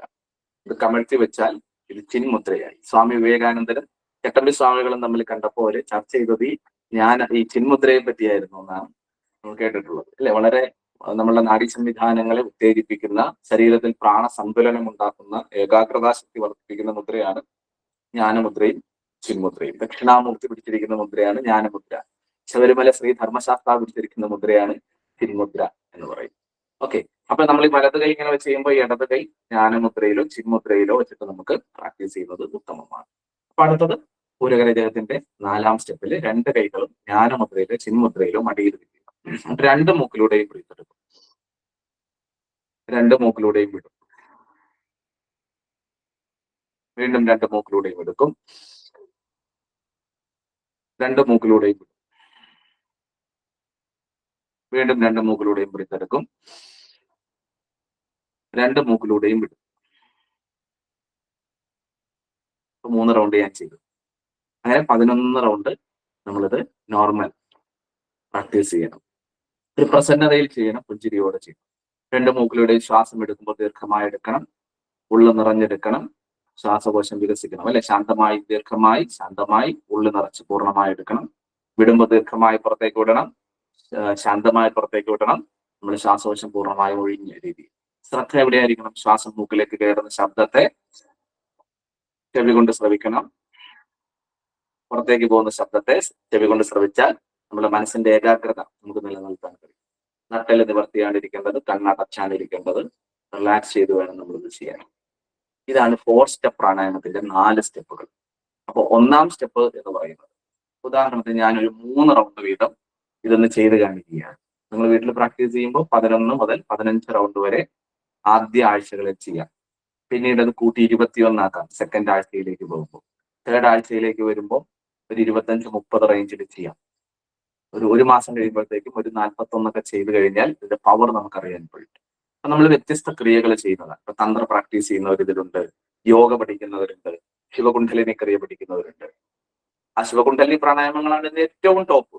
അത് വേറെ കാര്യം. ഇത് ഹഠയോഗ പ്രാണായാമങ്ങളാണ്. മറ്റേത് ശിവകുണ്ഡലിനിയിൽ പഠിക്കുന്നത് രാജയോഗ പ്രാണായാമം. അതിനാണ് ഏറ്റവും പവർ. പിന്നെ നിങ്ങൾ ആഴ്ചയിൽ വെറുതെ ഒക്കെ ഇരിക്കുമ്പോൾ അല്ലെങ്കിൽ ഫ്രീ ടൈം ഒക്കെ കിട്ടുമ്പോൾ ഇതൊക്കെ ചെയ്തു നോക്കുന്നത് വളരെ നല്ലതാണ്. മറ്റ് പ്രാണായാമങ്ങൾ പഠിക്കാത്തത്, ഉയർന്ന ധ്യാന വിദ്യകൾ ശിവകുണ്ഡലിനി പോലെയുള്ള പഠിക്കാത്തവരാണെങ്കിൽ ഇത് നന്നായിട്ട് പ്രാക്ടീസ് ചെയ്യാം. വളരെ അധികം നമ്മുടെ ഉള്ളിൽ ഊർജ്ജം ഉണ്ടാക്കുന്ന പ്രാണായാമം. അപ്പൊ ഞാനിതൊരു 3 റൗണ്ട് വീതം ചെയ്ത് കാണിക്കുകയാണ്. 4 സ്റ്റെപ്പ് പ്രാണായാമം അല്ലെങ്കിൽ പൂരകരചക പ്രാണായാമം. ഒന്നാം സ്റ്റെപ്പ് ഇടത് മൂക്കിലൂടെയുള്ള ബ്രീത്തിങ് ആണ്, അല്ലെ ഇടാനാടി അല്ലെങ്കിൽ ചന്ദ്രനാടികളോട് ബ്രീത്തിങ്. അതിനാദ്യം ചെയ്യണം, നമ്മളുടെ പ്രാണായാമ മുദ്ര വിഷ്ണു മുദ്ര നമ്മൾ പിടിക്കും. ചൂണ്ടുവിരലും നടുവിരലും അടക്കും, മോതിരവിരലും ചെറുവിരലും പെരുവിരലുമാണ് ഇവിടെ ഉയർന്നു നിൽക്കുന്നത്. കള്ളവിരൽ പെരുവിരൽ വലതു മൂക്കിന് മുകളിലും മോതിര വിരൽ ഇടതു മൂക്കിന് മുകളിലുമാണ് വെക്കുക. ഞാൻ അടയ്ക്കാനും തുറക്കാനും. ചെറുവിരൽ അങ്ങനെ തന്നെ. അപ്പൊ ആദ്യം നമ്മളുടെ വലതു മൂക്ക് അടച്ചു പിടിച്ചിട്ട് ഉള്ളിലേക്ക് ഇടതു മൂക്കിലൂടെ ശ്വാസം എടുക്കും. ഞാൻ 3 റൗണ്ട് ഇതാണ് ചെയ്യുന്നത്. ശ്വാസം എടുത്തു, ഇടതിലൂടെ തന്നെ വിട്ടു. 1. വീണ്ടും ഇടതിലൂടെ എടുത്തു, ഇടതിലൂടെ തന്നെ വിട്ടു. 2. ഇടതിലൂടെ എടുത്തു, ഇടതിലൂടെ തന്നെ വിട്ടു. 3. ഇപ്പൊ 11 റൗണ്ട് ആണെങ്കിൽ 11 റൗണ്ട് ഇടതിലൂടെ തന്നെ ചെയ്യണം. ഇനി ഇടത് മോതിര വിരൽ കൊണ്ട് അടച്ചു വലത് തുറന്നു, വലതിലൂടെ ബ്രീത്ത് എടുത്തു, വലതിലൂടെ വിട്ടു. 1. വലതിലൂടെ എടുത്തു, വലതിലൂടെ വിട്ടു. 2. വലതിലൂടെ എടുത്തു, വലതിലൂടെ വിട്ടു. 3. പൂരകരചകത്തിലെ 2 സ്റ്റെപ്പുകൾ കഴിഞ്ഞു, ഇടത് വലത്. ഇനി 3-ാം സ്റ്റെപ്പ് നാഡീശുദ്ധി. ഇടതിലൂടെ ബ്രീത്ത് എടുക്കും, വലതിലൂടെ വിടും, വലതിലൂടെ ബ്രീത്ത് എടുക്കും, ഇടതിലൂടെ വിടും. 1. ഇടതിലൂടെ ബ്രീത്ത് എടുത്തു, വലതിലൂടെ വിട്ടു, വലതിലൂടെ ബ്രീത്ത് എടുത്തു, ഇടതിലൂടെ ഇടതിലൂടെ ബ്രീത്ത് എടുത്തു, വലതിലൂടെ വിട്ടു, വലതിലൂടെ ബ്രീത്ത് എടുത്തു, ഇടതിലൂടെ വിട്ടു. 3 റൗണ്ട് ചെയ്തു. ഇടതിലൂടെ എടുത്തു, വലതിലൂടെ വിട്ടു, വലതിലൂടെ എടുത്ത് ഇടതിലൂടെ 4 റൗണ്ടായി. അങ്ങനെ 3 റൗണ്ട് ഇപ്പൊ ചെയ്തു. 11 അല്ലെങ്കിൽ 15 റൗണ്ട് വീട്ടിൽ പ്രാക്ടീസ് ചെയ്യാം. ദെൻ 4 സ്റ്റെപ്പിന്റെ 4-ാം സ്റ്റെപ്പ്, കൈകൾ ജ്ഞാനമുദ്രയിൽ അല്ലെങ്കിൽ ചിന്മുദ്രയിൽ മടിയിൽ വെച്ചിട്ട് 2 മൂക്കിലൂടെയും എടുക്കും, 2 മൂക്കിലൂടെയും വിടും. ബ്രീത്ത് എടുത്തു, വിടുന്നു, ബ്രീത്ത് എടുത്തു, വിടുന്നു. 3 സ്റ്റെപ്പ് വീതമാണ്, 3 റൗണ്ട് വീതമാണ് ചെയ്തത്. അങ്ങനെ ഇടത് 3 റൗണ്ട്, വലത് 3 റൗണ്ട്, അനുലോമ വിലോമ നാഡീശുദ്ധി രീതിയിൽ 3 റൗണ്ട്, 2 മൂക്കിലൂടെയും 3 റൗണ്ട്. ഇപ്പൊ കാണിച്ചത് വീട്ടിൽ 11-15 റൗണ്ട് വീതം ചെയ്യാം. അത് കഴിഞ്ഞാൽ ശാന്തമായിരിക്കണം. കൈകൾ ജ്ഞാനമുദ്രയിലോ ചിന്മുദ്രയിലോ വെച്ച് അല്ലെങ്കിൽ പഞ്ചഭൂത മുദ്ര 10 കൈവിരൽ തുമ്പുകൾ ഇങ്ങനെ ടച്ച് ചെയ്ത് മടിയിൽ വെച്ച് ശാന്തമായിരിക്കുക. യാതൊരു സംശയവുമില്ല, നിങ്ങൾ ഇതൊരു 11 റൗണ്ടൊക്കെ ചെയ്താൽ തന്നെ നിങ്ങളുടെ ഉള്ളിൽ പ്രാണന്റെ അവയർനെസ് ഉണ്ടാവും. അതായത് നമ്മൾ മറ്റ് ചിന്തകളെല്ലാം കുറയും. ഒരു സൈലൻസ് നമ്മുടെ ഉള്ളിലുണ്ട്. മുഖത്തൊരു പ്രസന്നതാഭാവം, ഒരു പുഞ്ചിരി നമ്മൾ സദാ പുലർത്തും. നമ്മളൊന്ന് ഉള്ളിലേക്ക് അവയർ ചെയ്യും. എപ്പോഴും പ്രാക്ടീസ് ചെയ്ത് കഴിഞ്ഞാൽ ഉള്ളിലേക്കൊന്ന് അവയർ ചെയ്യുക. ആ ഉള്ളിൽ നമ്മൾ അവയർ ചെയ്യുമ്പോൾ 3 ഭാഗങ്ങളെ ശ്രദ്ധിക്കുന്നത് വളരെ നല്ലതാണ്. അതിൽ ഒന്നാമത്തെ ഭാഗം നമ്മുടെ നട്ടെല്ലാണ്. കണ്ണടച്ച് പൂരകരേച പ്രാണായാമത്തിന് ശേഷം കണ്ണടച്ച് ശാന്തമായിരിക്കുക, പുഞ്ചിരിയോടെ ഇരിക്കുക, നട്ടെല്ല് നിവർത്തിയിരിക്കണം, താടി കുനിഞ്ഞു പോകരുത്, ഭൂമിക്ക് സമാന്തരമായോ അല്പം ഉയർത്തിയോ വയ്ക്കാം, മുഖത്തൊരു പുഞ്ചിരി പ്രസന്നതാഭാവം ഉണ്ടാവണം. ആദ്യം ഉള്ളിലേക്ക് നമ്മുടെ നട്ടെല്ലിനെ ഒന്ന് ശ്രദ്ധിക്കുക. നട്ടെല്ലിനെ മനസ്സുകൊണ്ട് അറിയുക, മനസ്സുകൊണ്ട് നട്ടെല്ലിനെ ടച്ച് ചെയ്യുക. ആന്തരികമായ ശ്രദ്ധയ്ക്ക് വേണ്ടിയാണ് നട്ടെല്ലിനെ ശ്രദ്ധിക്കുന്നത്. നട്ടെല്ലിലാണ് സുഷുമ്നാ നാഡിയുടെ സ്ഥാനം. ഈ നമ്മുടെ ഫിസിക്കൽ ബോഡിയിൽ ചക്രങ്ങളുടെ സ്ഥാനവും നട്ടെല്ലിലാണ് പറയുക. സൂക്ഷ്മ ശരീരത്തിലാണ് ചക്രങ്ങൾ, പ്രാണൻ ചുറ്റി സഞ്ചരിക്കുന്ന ചക്രാസ് ഉള്ളതും. എങ്കിലും ഫിസിക്കൽ ബോഡിയിൽ അതിന്റെ ചില ഭാഗങ്ങൾ പറയാം. മൂലാധാരം, ജനനേന്ദ്രിയ, വിസർജനേന്ദ്രിയ മധ്യേ, നട്ടെല്ലിന്റെ കീഴറ്റത്താണ് നമ്മളുടെ ബേസ് ചക്ര, മൂലാധാര ചക്രം, റൂട്ട് ചക്രം. അതിന് മുകളിലായി നമ്മളുടെ ജനനേന്ദ്രിയ ഭാഗം, ഒരങ്കുലം മുകളിൽ താഴെ നിന്നൊക്കെ ചില ഗ്രന്ഥങ്ങളിൽ കാണാമെങ്കിലും ഇപ്പോൾ നമുക്ക് അവയർ ചെയ്യാൻ സാധിക്കുന്നത് നമ്മൾ ജനിറ്റൽ ഏരിയ, അതാണ് സ്വാധിഷ്ഠാന ചക്രം. അതിനെ ഒരു 3 സെക്കൻഡ് 5 സെക്കൻഡ് അവയർ ചെയ്യുക. ദെൻ മണിപൂരക, നാഭി, പൊക്കിൾ, വയറിന്റെ ഭാഗം, ഇവിടെയാണ് മണിപൂരക ചക്രം ഉള്ളത്. ഒരു 3-5 സെക്കൻഡ് അവിടെ അവയർ ചെയ്യുക. നെഞ്ചിന് മധ്യേ അനാഹത ചക്രം, അവിടെ ഒന്ന് അവയർ ചെയ്യുക പുഞ്ചിരിയോടെ. തൊണ്ടക്കുഴി, വിശുദ്ധി ചക്രം, ജസ്റ്റ് അവിടെ ഒന്ന് നട്ടെല്ലിൽ അവയർ ചെയ്യുക. മുമ്പിലൂടെയോ പുറകിലൂടെയോ ഉള്ളിലൂടെയോ നമുക്ക് എങ്ങനെയാണോ അതിനെ ധാരണ ചെയ്യാൻ കഴിയുന്നത് അങ്ങനെ ചെയ്യാം. ദെൻ ആജ്ഞാചക്രം, പുരികക്കൊടികൾക്ക് മധ്യേ അവയർ ചെയ്യുക. അപ്പൊ നട്ടെല്ലിനെ നമ്മൾ അവയർ ചെയ്യുക. ഒരു 10-15 സെക്കൻഡ് 20 സെക്കൻഡ് ഒക്കെ പുഞ്ചിരിയോടെ നട്ടെല്ലിലെ ഈ ഭാഗങ്ങളെ, ഈ പോയിന്റുകളെ, ചക്രസ്ഥാനങ്ങളെ, ക്ഷേത്രം എന്നാണ് അത് പറയുക. ഉള്ളിലേക്ക് പോകുമ്പോഴാണ് ചക്രാസാകുന്നത്. ജസ്റ്റ് അതിനെ ഒന്ന് അവയർ ചെയ്യും. നട്ടെല്ലിൽ എന്താണ് ഫീൽ ചെയ്യുന്നത്? കുറച്ച് ദിവസം ചെയ്യുമ്പോൾ ഒരു വൈബ്രേഷൻ, ഒരു സെൻസേഷൻ, റിലാക്സേഷൻ, നട്ടെല്ലിലൂടെയുള്ള ഊർജത്തിന്റെ പ്രസരണമൊക്കെ നമുക്ക് ഫീൽ ചെയ്യും. ചിലർക്ക് ഇങ്ങനെ ഷോക്ക് അടിക്കുന്ന പോലെ, എനർജി പാസ് ചെയ്യുന്ന പോലെയൊക്കെ അറിയാൻ കഴിയും. എന്ന് വെച്ചാൽ അത്ഭുതമല്ല, നമ്മുടെ ഉള്ളിലെ പ്രാണനുണ്ട്, അതിനെ നമ്മൾ ബോധപൂർവ്വം ശ്രദ്ധിക്കുമ്പോൾ അത് ആക്റ്റീവായി വരുന്നത് നമുക്ക് അറിയാൻ കഴിയും. അതാണ് വൈബ്രേഷൻ, സെൻസേഷൻ, റിലാക്സേഷൻ, വെടിപ്പ്, തുടിപ്പ്, നമ്മൾ ഈ പറയുന്ന ലൈറ്റ്, ഇതൊക്കെ നമുക്ക് അവിടെ ഫീൽ ചെയ്യേണ്ടതാണ്. ഒരു ഉള്ളിലേക്ക് ഒരു അവയർനെസ് ഉണ്ടാകും, ഒരു ശാന്തത, പ്രസന്നത ഉണ്ടാകും. അങ്ങനെ നട്ടെല്ലിനെ ഒരു 15 സെക്കൻഡ് 20 സെക്കൻഡ് അവയർ ചെയ്താൽ നമ്മുടെ ശിരസിലേക്ക് ശ്രദ്ധ കൊണ്ടുപോകണം. ശിരസിൽ നമ്മൾ ഈ പൊട്ട് തൊടുന്ന ഭാഗം, ഭ്രൂമധ്യം, കുടസ്ഥ ചൈതന്യം, ത്രിവേണി, ആജ്ഞാചക്രം, ശിവനേത്രം, അല്ലെ 3-ാം കണ്ണ് എന്നൊക്കെ പറയുന്ന ഇരുപുരികക്കൊടികൾക്ക് മധ്യയുള്ള സ്ഥാനത്തെ ഒരു 10 സെക്കൻഡ് ഒന്ന് അവയർ ചെയ്യുക പുഞ്ചിരിയോ. എന്താണ് നമുക്ക് ഈ പുരികക്കൊടികൾക്ക് മധ്യേ ഫീൽ ചെയ്യുന്നത്? അടുത്ത നമ്മളുടെ ശ്രദ്ധ അവിടെ ഒരു 10 സെക്കൻഡ് പുഞ്ചിരിയോടെ അവയർ ചെയ്താൽ മെഡുല്ലയിലേക്ക്, തലയുടെ പിൻഭാഗം, മെഡുല്ല, ഇതിന്റെ നേരെ ഓപ്പോസിറ്റ് ആയിരിക്കുന്ന പോയിന്റ് ആണ് മെഡുല്ല. നമ്മുടെ ശരീരത്തിലെ പ്രാണ ഊർജത്തെ സംഭരിച്ചു വെക്കുന്ന റീചാർജിങ് ബാറ്ററി ആയിട്ടാണ് യോഗികൾ മെഡുല്ലയെ പറയുന്നത്. അതാണ് നമ്മൾ വലിയ അവതാരങ്ങളുടെ, ദൈവങ്ങളുടെ ഒക്കെ പുറകിൽ ജ്ഞാനത്തിന്റെ പ്രതീകമായ ഒരു റൗണ്ട്, ഒരു മഞ്ഞ വെളിച്ചമൊക്കെ വരച്ചു വെച്ചിരിക്കുന്നതാണ് ഇല്ലേ? അതെന്താണ്? ശരിക്കും ഈ മെഡുല്ല ആക്റ്റീവ് ആകും. മനുഷ്യ ശരീരത്തിലെ recharging battery, pranic recharging battery ആയിട്ട് മെഡുല്ലയെ പറയും. അതായത് ആജ്ഞാചക്രത്തിന്റെ നേരെ പിറകുവശത്തുള്ള സ്ഥാനം. 10 സെക്കൻഡ് മെഡുല്ല വേണ്ടി പുഞ്ചിരിയോടെ. ദെൻ തലയുടെ മുകൾ ഭാഗം, ടോപ്പ്, ഉച്ചി, ഈ നെറുക, ഈ ഭാഗമോ അല്ലെങ്കിൽ ഇവിടെയോ, ഈ 2 പോയിന്റുകൾ എവിടെ വേണമെങ്കിലും അവയർ ചെയ്യും. അതായത് മനസ്സുകൊണ്ട് ആ ഭാഗത്തെ കാണുക, മനസ്സുകൊണ്ട് അതിനെ സ്പർശിക്കുക എന്ന് പറയും. ഇങ്ങനെ കുറച്ച് ദിവസം ചെയ്യുമ്പോൾ നമുക്ക് അവിടെ വൈബ്രേഷനും സെൻസേഷനും വെടിപ്പും തുടിപ്പും ഒക്കെ ഫീൽ ചെയ്യാനുള്ളത്, പ്രാണിക് സർക്കുലേഷൻ ഫീൽ ചെയ്യും. അങ്ങനെ നട്ടെല്ലിനെ ശ്രദ്ധിച്ചു, ശിരസിനെ ശ്രദ്ധിച്ചു കഴിഞ്ഞാൽ ശ്രദ്ധ ബ്രീത്തിലേക്ക് കൊടുക്കണം. എങ്ങനെയാണ് ശ്വസിക്കുന്നതെന്ന് അവയർ ചെയ്യണം. ശ്വാസം ഉള്ളിലേക്ക് കയറുമ്പോൾ അതിനറിയണം. മൂക്കിനും ചുണ്ടിനും ഇടയിൽ, മൂക്കിനും മേൽ ചുണ്ടിനുമിടയിൽ ഈ ഒരു ഭാഗത്ത് നമ്മുടെ ശ്രദ്ധ കേന്ദ്രീകരിക്കണം. കണ്ണടച്ച് പുഞ്ചിരിയോടെ നിരീക്ഷിക്കണം. ഒരു സാക്ഷി ഭാവത്തിൽ ശ്വാസം കയറുമ്പോൾ അതിനെ അറിയുക. നമ്മൾ ബലപൂർവ്വം ശ്വാസം എടുക്കുകയോ വിടുകയോ വേണ്ട, ഇതൊന്നും വേണ്ട. നാച്ചുറൽ ആയിട്ട് നടക്കുന്ന ബ്രീത്തിനെ ഒബ്സർവ് ചെയ്യുക. എങ്ങനെയാണ് ശ്വാസം കയറുന്നത് ഒബ്സർവ് ചെയ്യുക. എപ്പോഴാണ് ശ്വാസം പോകുന്നത്? ഒരു സാക്ഷിയായിട്ടിരിക്കുക. എന്താണ് സാക്ഷി എന്ന് വെച്ചാൽ? നിരീക്ഷകനാണ്, നോക്കിക്കൊണ്ടിരിക്കും അല്ലെ? പ്രത്യേകിച്ച് ഒന്നും ചെയ്യുന്നില്ല. ശ്വാസം കയറുമ്പോൾ നമ്മൾ അതിനെ അറിയും, ശ്വാസം പുറത്തേക്ക് പോകുമ്പോൾ നമ്മൾ അതിനെ അറിയും. എന്ത് വേണം മുഖത്ത്? പുഞ്ചിരി വേണം.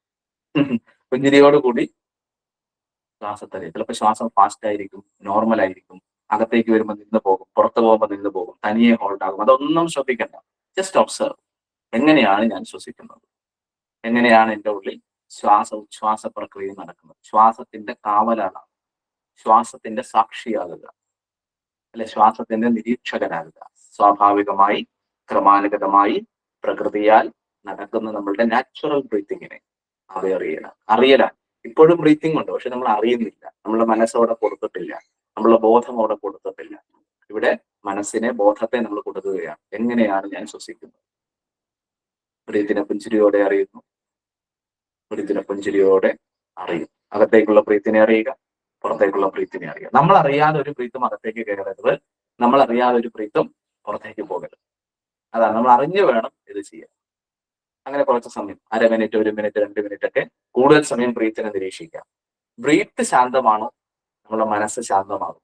മനസ്സ് ശാന്തമാണോ നമ്മുടെ ചിന്തകളും ആഗ്രഹങ്ങളും ഇമോഷൻസും ഒക്കെ ശാന്തമായിരിക്കും. മനസ്സ് കൺട്രോൾഡ് ആണോ ജീവിതം നമ്മളുടെ നിയന്ത്രണത്തിലായിരിക്കും. ശ്വാസ നിയന്ത്രണം, പ്രാണനിയന്ത്രണം, മനോനിയന്ത്രണം, ജീവിതത്തിന്റെ നിയന്ത്രണം, ഇത് നമുക്ക് പ്രാണായാമത്തിലൂടെ സാധിക്കും. ഇങ്ങനെയാണ് ഈ 4 സ്റ്റെപ്പ് പ്രാണായാമം നമ്മൾ പ്രാക്ടീസ് ചെയ്യേണ്ടത്. പരിശീലനത്തിന് ശേഷമുള്ള ജാഗ്രതാ ധ്യാനം, അവയർനെസ് മെഡിറ്റേഷൻ ആണ് പറഞ്ഞത്. നട്ടെല്ല്, ശിരസ്, ബ്രീത്തിനെ ഒബ്സർവ് ചെയ്ത് കുറച്ച് സമയം ഇരിക്കണം. ഇത്രയും കാര്യങ്ങൾ ചെയ്യുമ്പോഴാണ് ഒരു പ്രാണായാമത്തിന് പൂർണ്ണതയുണ്ടാകും. അല്ല നമ്മൾ എങ്ങനെയെങ്കിലും ഇങ്ങനെ വലിച്ചു വിട്ടിട്ട് പോയാൽ പ്രാണായാമമാണില്ല. ചെയ്യുന്ന ഓരോ കാര്യത്തിലും മനസ്സ് കൊടുക്കണം, അറിഞ്ഞ് ആസ്വദിച്ച് ലയിച്ച് നിറഞ്ഞ് നമ്മൾ ചെയ്യണം. പൂർണ്ണ ശ്രദ്ധയിൽ ചെയ്യണം, സന്തോഷത്തോടെ ചെയ്യണം. അങ്ങനെ ചെയ്യുമ്പോഴാണ് ഇതിന്റെ ആനന്ദം നമുക്ക് അനുഭവിക്കാൻ കഴിയും. ഈ പ്രാണായാമത്തിലൂടെ മോക്ഷം നേടിയ അനേക യോഗികളുണ്ട്. പ്രാണായാമ യോഗികൾ എന്നാണ് അറിയപ്പെടുന്നത്. അങ്ങനെ വിവിധ തരത്തിലുള്ള പ്രാണായാമങ്ങൾ ചെയ്ത്, പ്രാണായാമം ചെയ്യുമ്പോൾ എന്താണ് യഥാർത്ഥത്തിൽ സംഭവിക്കുന്നത്? എന്തുകൊണ്ടാണ് നിങ്ങൾക്ക് ഈ റിലാക്സേഷൻ വരുന്നത്, ഒരു ശാന്തത വരുന്നത്, ഒരു ശക്തിബോധം വരുന്നത്, ഒരു ഊർജ്ജസ്വലത വരുന്നത്? കാരണം നമ്മളുടെ ശരീരത്തിന്റെ ഉള്ളിൽ ചക്ര സംവിധാനങ്ങളെല്ലാം ഇത് ആക്ടിവേറ്റ് ചെയ്യും. നമ്മൾ പറഞ്ഞു നട്ടെല്ലിലാണ്, നമ്മൾ ഈ ഫിസിക്കൽ ബോഡി നട്ടെല്ലിലാണ് ചക്രസ്ഥാനങ്ങളെ പറയുന്നത്. യഥാർത്ഥത്തിൽ ഇത് സൂക്ഷ്മ ശരീരത്തിലാണ്. ഇട, പിംഗല, സുഷുമ്ന നാഡികൾ. ശരീരത്തിന്റെ ഇടതുഭാഗം പ്രതിനിധാനം ചെയ്യുന്നത് ഇടാനാഡിയാണ്. നമ്മൾ പറഞ്ഞിട്ടുണ്ട് അല്ലെ, അതിനെ സ്ത്രീ നാഡി എന്നതിനെ പറയും. അതിന്റെ പ്രകൃതം എന്താണ്? തണുത്ത പ്രകൃതമാണ് ഇട നാഡി. ചന്ദ്രനാഡി അല്ലെ, ചന്ദ്രന്റെ ശീതളിമയാണ് ചന്ദ്രനാഡി എന്നതിനെ പറയും. വലത് ഭാഗം, വലത് മൂക്കിലൂടെയുള്ള ബ്രീത്തിങ് പിംഗലാനാഡി അല്ലെങ്കിൽ പിംഗലാസ്വരം, ഇടാസ്വരം, പിംഗലാസ്വരം. സ്വരയോഗം എന്ന് കേട്ടിട്ടില്ലേ? ശരനൂൽ യോഗം, സ്വരയോഗം എന്നൊക്കെ പറയുന്നത് ഈ പ്രാണന്റെ കൺട്രോളിംഗ് ആണ്. പ്രാണനെ നിയന്ത്രിക്കാൻ ചെയ്യുന്ന ചില മെത്തേഡുകളാണ്. അപ്പൊ വലത് നാഡി പിംഗലാനാഡി, പുരുഷനാഡി എന്ന് നമ്മൾ പറയും. അതിന് ചൂടുള്ള പ്രകൃതമാണ്. ഓക്കെ, ഇട, പിംഗല. ഇതിന് മധ്യമമായി പോകുന്നൊരു നാഡിയുണ്ട്. ഇതിനെ സുഷുമ്നാ നാഡി എന്ന് നമ്മൾ പറയും. നമ്മൾ ബാഹ്യമായി കാണുന്ന സുഷുമ്നയല്ല, സൂക്ഷ്മമായ സുഷുമ്നയാണ്. ഇതിനെ സരസ്വതി നാഡി എന്ന് പറയും. ഗംഗ, യമുന, സരസ്വതി, ഇത് മൂന്നും കൂടി ഇവിടെ സംഗമിക്കുന്നതാണ് ത്രിവേണി സംഗമം എന്ന് പറയും. അപ്പോഴാണ് നമ്മുടെ മൂലാധാരത്തിലെ പവർ ഇവിടെ എത്തുന്നത്. ഈ നാഡികൾ ഓപ്പൺ ആയാലേ, നാഡികൾക്ക് ശുദ്ധി ഉണ്ടെങ്കിലേ മൂലാധാരത്തിൽ നിന്ന് ഉണരുന്ന ശക്തിക്ക് കൃത്യമായി ഇതിലൂടെ സഞ്ചരിച്ച് ഇവിടെ എത്താൻ കഴിയും. പലപ്പോഴും പലരിലും ശക്തി ഉണരും, പക്ഷെ നാഡികൾക്ക് ശുദ്ധിയില്ലാത്തത് കൊണ്ട് ചില ചക്രങ്ങളിൽ വന്നത് ബ്ലോക്ക് ആയി പോകും. അപ്പൊ അതിനെന്ത് ചെയ്യണം? നന്നായി പ്രാണായാമം ചെയ്യണം. നമ്മൾ വീട്ടില് എപ്പോഴും പറയാനുള്ള ഉദാഹരണമാണ്, വീട്ടില് നമ്മൾ പൈപ്പ് ഉണ്ട് അല്ലെ, പൈപ്പ് തുറന്നിട്ടൊക്കെയാണ് നമ്മൾ കൈ കഴുകുന്നതും ആഹാരം പാകം ചെയ്യാൻ വെള്ളം ശേഖരിക്കുന്നതും ഒക്കെ അതിലൂടെയാണ്. ഈ പൈപ്പുകൾ കുറെ നാൾ കഴിയുമ്പോൾ അഴുക്കുകളൊക്കെ അടിഞ്ഞ് ഈ പൈപ്പൊക്കെ ബ്ലോക്കായി. അപ്പൊ നമുക്ക് കിട്ടുന്ന വെള്ളം ഒരു നൂല് പോലെ ഒരു അല്ലെ അടഞ്ഞിരിക്കുന്നുണ്ട്. അപ്പൊ നമ്മൾ എന്ത് ചെയ്യും? ഒരു പ്ലംബറെ വിളിച്ചിട്ട് അത് നന്നാക്കും. അതിന്റെ തടസ്സങ്ങൾ, ഇപ്പൊ ഇല വെച്ചടഞ്ഞതോ മറ്റഴുക്കുകൾ കൊണ്ട് അടഞ്ഞതോ ഒക്കെ ക്ലീൻ ചെയ്ത് കഴിയുമ്പോൾ പൈപ്പിലൂടെ നല്ല രീതിയിൽ വെള്ളം വരും. അപ്പൊ 3 പൈപ്പുകൾ നമ്മുടെ ഉള്ളിലുണ്ട്. ഇട, പിംഗല, സുഷുമ്ന നാഡികളുണ്ട്. ഇത് അടയും. എങ്ങനെ അടയും? ഈ ജന്മത്തിലെ നമ്മളുടെ അടക്കും ചിട്ടയും നിഷ്ഠയും ഇല്ലാത്ത ജീവിത രീതി കൊണ്ട്, ആഹാര രീതി, വ്യായാമരാഹിത്യം, വിശ്രമരാഹിത്യം, പിന്നെ ഉപാസനകൾ ചെയ്യാത്തത് കൊണ്ട്, അങ്ങനെ പല കാര്യങ്ങൾ, മനസ്സാവാച കർമ്മണ ചെയ്യുന്ന ചില തെറ്റായിട്ടുള്ള കാര്യങ്ങൾ കൊണ്ട് എല്ലാം ഈ നാഡികൾക്ക് അടവുണ്ടാകും. നമ്മൾ ചെയ്യുന്ന എല്ലാം ഈ നാഡികളുമായിട്ട് കണക്റ്റഡ് ആണ്, ചക്രങ്ങളുമായിട്ട് കണക്റ്റഡ് ആണ്. മറ്റൊന്ന് പൂർവ്വജന്മം, കഴിഞ്ഞ ജന്മങ്ങളിൽ മനസ്സാവാച കർമ്മണ ചെയ്ത തെറ്റുകളുടെ പാപത്തിന്റെ അജ്ഞാനത്തിന്റെ ഒക്കെ ഫലമായിട്ടും നാടികൾക്ക് ബ്ലോക്ക് വരാം. രണ്ട് രീതിയിലാണ് ഈ ജന്മത്തിലെയും പൂർവ്വജന്മത്തിലെയും കാര്യങ്ങൾ വരാം. അപ്പൊ ഇതിനെല്ലാം മാറ്റുന്നത് എന്താണ്? ഈ പ്രാണായാമ ക്രിയകളാണ്. ഇത് ചെയ്തു കഴിഞ്ഞാൽ പൂർവ്വജന്മകൃതമായിരിക്കുന്ന പാപം, അജ്ഞാനം, കർമ്മദോഷങ്ങളൊക്കെ ഇരിക്കപ്പെടും, സൂക്ഷ്മമായി ധരിക്കപ്പെടും. ഈ ജന്മത്തിലെ നമ്മൾ ആർജിച്ചിരിക്കുന്ന പല കാര്യങ്ങളും പ്രാണായാമം വഴി ശുദ്ധീകരിക്കപ്പെടും. പിന്നീട് നമുക്കത് ചെയ്യാൻ തോന്നില്ല. ഒരു നിഷ്ഠയും ചിട്ടയും അടുക്കും ചിട്ടയും ജീവിതത്തിന് വരും എന്നുള്ളതാണ്. പ്രാണായാമം ചെയ്യുമ്പോഴാണ് പ്രത്യാഹാരം സംഭവിക്കുക, അല്ലെ? പതഞ്ജലി മഹർഷി അഷ്ടാംഗ യോഗത്തില് പ്രാണായാമത്തെ പറ്റി പറയുന്നത് ഏത് ഭാഗത്താണെന്ന് അറിയാം? 4ാമത്തെ ഭാഗമാണ് പ്രാണായാമം. യമ, നിയമ, ആസന, പ്രാണായാമ, അല്ലെ? യമ, നിയമ, ആസന, പ്രാണായാമ, പ്രത്യാഹാര, ധാരണ, ധ്യാനം, സമാധി. ഇതാണ് 8 പടികൾ, 8 സ്റ്റെപ്പുകൾ. ഇതിനെയാണ് അഷ്ടാംഗ യോഗം എന്ന് പറയുന്നത്. അപ്പൊ പ്രാണായാമം ചെയ്തു കഴിഞ്ഞാൽ നമ്മുടെ ഉള്ളിൽ എന്ത് സംഭവിക്കും? പ്രത്യാഹാരം സംഭവിക്കും. എന്താണ് പ്രത്യാഹാരം എന്ന് പറഞ്ഞാൽ? ഇന്ദ്രിയങ്ങളിലൂടെ പുറത്തേക്ക് അനസ്യൂതമായി പ്രവഹിച്ചു കൊണ്ടിരിക്കുന്ന പ്രാണൻ, ഒരു കൺട്രോളും ഇല്ലാതെ പോയിക്കൊണ്ടിരിക്കുന്ന പ്രാണൻ നമുക്ക് കൺട്രോൾ ചെയ്യാനുള്ള ശേഷി വരും. എന്ത് കാണണം, എന്ത് കേൾക്കണം, എന്ത് ചിന്തിക്കണം, എന്ത് പറയണം, ഏതാണ് നല്ലത്, ഏതാണ് ചീത്ത, ഈ ഒരു തിരിച്ചറിവ് നമുക്കുണ്ടാകും, അല്ലെ? കണ്ണിന് കാഴ്ച നൽകുന്ന ശക്തി ഏതാണ്? പ്രാണനാണ്. ചെവിക്ക് കേൾവി നൽകുന്ന ശക്തി ഏതാണ്? പ്രാണനാണ്. നിങ്ങൾക്ക് ഈ കൈ ഇങ്ങനെ ഉയർത്തണം എന്ന് തോന്നുമ്പോൾ ആ നിങ്ങളുടെ തലച്ചോറിലേക്ക് കൈ ഉയരട്ടെ എന്ന നിർദ്ദേശം വരുമ്പോൾ ഈ രീതിയിൽ കൈയെ ഉയർത്താൻ നൽകുന്ന ആ ഒരു എനർജി നൽകുന്ന ആരാണ്? പ്രാണനാണ്. ചിന്തിക്കാനുള്ള ശേഷി നൽകുന്നത് ആരാണ്? പ്രാണനാണ്. നമ്മളെ ജീവിപ്പിക്കുന്ന, നമ്മളെ നിലനിർത്തുന്ന, നമ്മളെ മുന്നോട്ട് നയിക്കുന്ന ദൈവീകമായ ശക്തിവിശേഷമാണ് പ്രാണൻ. എപ്പോഴും പറയാൻ ഉദാഹരണം ആലോചിച്ചാൽ മതി. ഒരു വീട്ടില് ഫാനുണ്ട്, AC ഉണ്ട്, മോട്ടറുണ്ട്, അല്ലെ? ലൈറ്റ് ഉണ്ട്, ഫ്രിഡ്ജ് ഉണ്ട്. ഇതിനൊക്കെ പ്രവർത്തിപ്പിക്കുന്ന ആരാണ്? നമുക്ക് അവിടെ കിട്ടും, നമ്മളാണെന്ന് പറയും, അല്ലെ? പക്ഷെ ഇവിടെ പ്രവർത്തിപ്പിക്കുന്ന ആരാണ്? ഇലക്ട്രിസിറ്റിയാണ്, വൈദ്യുതിയാണ്. വൈദ്യുതി ഇല്ലെങ്കിൽ ഫാനും മോട്ടറും മിക്സിയും ഗ്രൈൻഡറും ഒന്നും വർക്ക് ചെയ്യില്ല.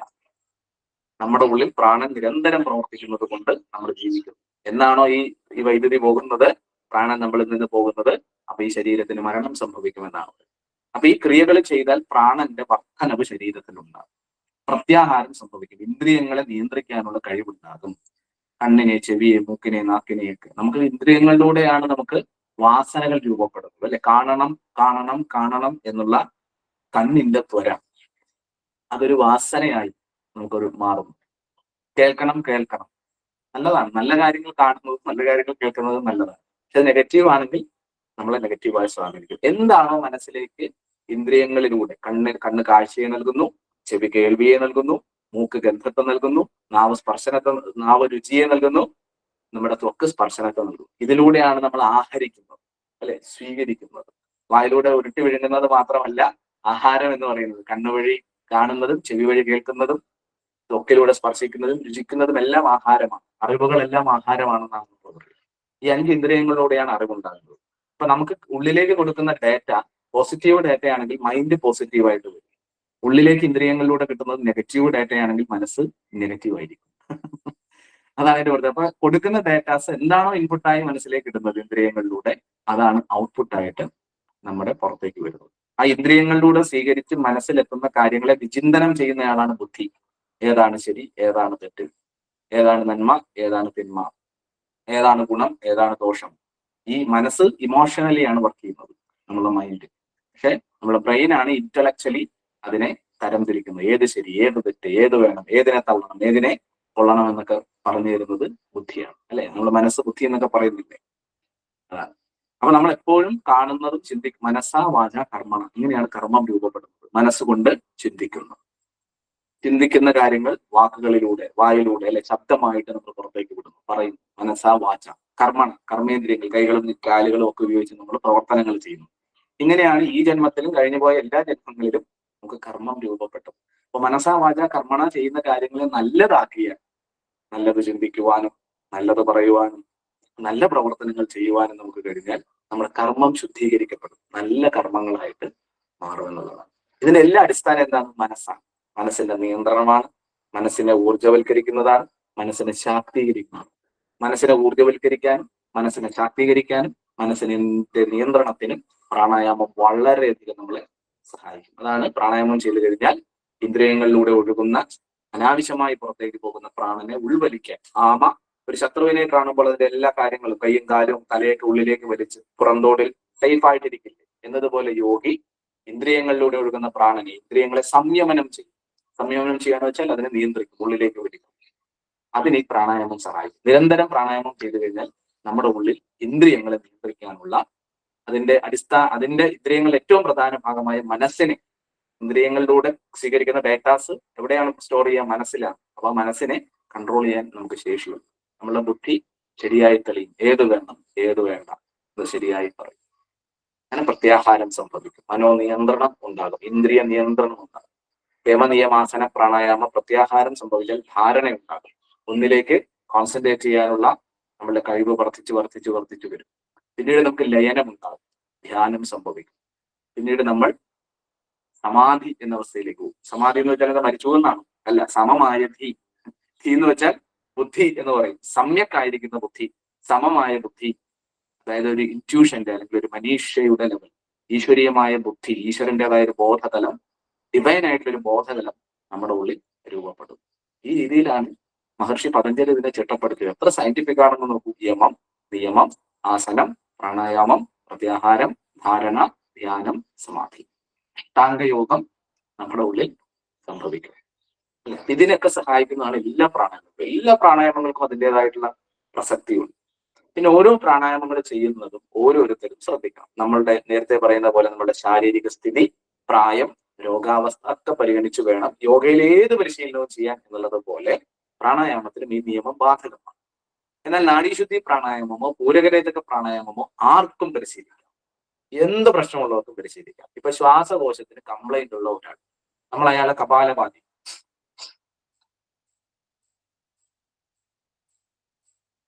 ഇത് ചെയ്യിപ്പിച്ചാലോ? അല്ലെ, ശ്വാസകോശത്തിന് അയാൾക്ക് അത്ര ശേഷിയില്ല, ശ്വാസകോശത്തിന് കംപ്ലൈന്റ് ഉണ്ട്, അയാൾക്ക് നീർക്കെട്ട് വീഴും ശ്വാസകോശത്തിന്, ഇല്ലെങ്കിൽ സക്രിയ.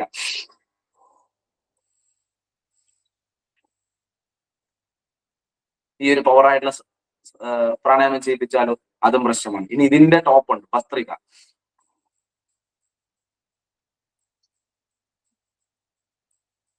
ഇതൊക്കെ കൂടുതൽ ശക്തി വേണ്ടതും കൂടുതൽ ഊർജം വേണ്ടതും നാഡി ശുദ്ധി ഉണ്ടായതിനു ശേഷം ചെയ്യേണ്ടതുമാണ്. ഇല്ലെങ്കിൽ നമുക്ക് നീർക്കെട്ടുണ്ടാകും, ശ്വാസകോശത്തിന് കംപ്ലൈന്റ് വരും. അതാണ് ആ ഒരു മനുഷ്യന്റെ ആരോഗ്യസ്ഥിതി, പ്രായം, രോഗാവസ്ഥ പരിഗണിക്കണം. ശ്വാസകോശ സംബന്ധമുള്ള ഒരാളാണ്, ശ്വാസം മുട്ടലുള്ള ഒരാളാണ്, ബ്രീത്തിങ് പ്രോബ്ലം ഉള്ള ഒരാളാണ്, അലർജി ഉള്ള ഒരാളാണ്, തുമ്മലുള്ള ഒരാളാണെങ്കിൽ അതൊക്കെ നോക്കി നമ്മൾ കൊടുക്കണം. പക്ഷെ ആരെയും പഠിപ്പിക്കാവുന്ന പ്രാണായാമം അതാണ്. നാഡീശുദ്ധി പ്രാണായാമം ആദ്യം കൊടുക്കുക, 2-3 ആഴ്ചക്കാലം ചെയ്യാൻ പറയുക. അതിനുശേഷം ഈ 4 സ്റ്റെപ്പ് പ്രാണായാമം കൊടുത്താൽ അവരുടെ ശേഷി വർദ്ധിക്കും. ഞാൻ തന്നെ പഠിപ്പിച്ച നൂറുകണക്കിന് ആൾക്കാരുടെ അനുഭവങ്ങളുണ്ട്. ഈ പറയുന്ന ശ്വാസം മുട്ടൽ, ശ്വാസ സംബന്ധമായ പ്രശ്നങ്ങൾ അവർക്ക് നല്ല രീതിയിൽ അത് പരിഹരിക്കാനായിട്ട് സാധിച്ചിട്ടുണ്ട്.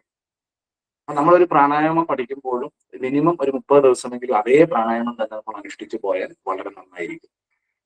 അപ്പൊ ഈ പ്രാണായാമം ചെയ്യുമ്പോഴുള്ള ഗുണം എന്താ? ഈ പ്രാണായാമത്തിൽ യഥാർത്ഥത്തിൽ സൂര്യഭേദി പ്രാണായാമവും ചന്ദ്രഭേദി പ്രാണായാമവും നാഡീശുദ്ധി പ്രാണായാമവും അതേപോലെ സുഖപൂരക പ്രാണായാമവും എല്ലാം. സൂര്യനാഡി ഉത്തേജിപ്പിക്കുന്ന പ്രാണായാമമാണ് സൂര്യഭേദി, ചന്ദ്രനാഡി ഉത്തേജിപ്പിക്കുന്ന പ്രാണായാമമാണ് ചന്ദ്രഭേദി. മനസ്സിലായില്ലേ? 2 നാടുകളിലൂടെയുമുള്ള പ്രാണന്റെ സന്തുലിതമായ പ്രവർത്തനത്തിന് സഹായിക്കുന്നതാണ് ഈ പറയുന്ന നാഡീശുദ്ധിയും സുഖപൂരകവും. 2 മൂക്കിലൂടെയും വീട്ടെടുത്ത് വിടുന്നതാണ് സുഖപൂരക പ്രാണായാമം. 4ാം സ്റ്റെപ്പ് നമ്മൾ ചെയ്തിട്ടുണ്ട്. അപ്പൊ സൂര്യഭേദിയും ചന്ദ്രഭേദിയും നാഡീശുദ്ധിയും സുഖപൂരക പ്രാണായാമവും ഒക്കെ ഉൾക്കൊള്ളുന്നതാണ് നമ്മൾ ഈ പറയുന്ന 4 സ്റ്റെപ്പ് പ്രാണായാമം അല്ലെങ്കിൽ പൂരകരേചക പ്രാണായാമം എന്ന് പറയുന്നത്. അതുല്യമാണ്, പവർഫുള്ളാണ്. പ്രാണായാമങ്ങൾ ചെയ്യാത്തവർ, ഹയർ കുണ്ഡലിനി ക്രിയ പ്രാണായാമങ്ങൾ ചെയ്യുന്നവർ അത് തന്നെ ചെയ്തു പോകുക. അതല്ലാത്തവർ ഇത് ചെയ്യുന്നത് വളരെ ഗുണപ്രദമാണ്. ഓക്കെ, ഏകദേശം ഒരു ധാരണ കിട്ടിയെന്ന് മനസ്സിലാക്കുന്നു. എന്തെങ്കിലും സംശയങ്ങളുണ്ടെങ്കിൽ ചോദിക്കാം.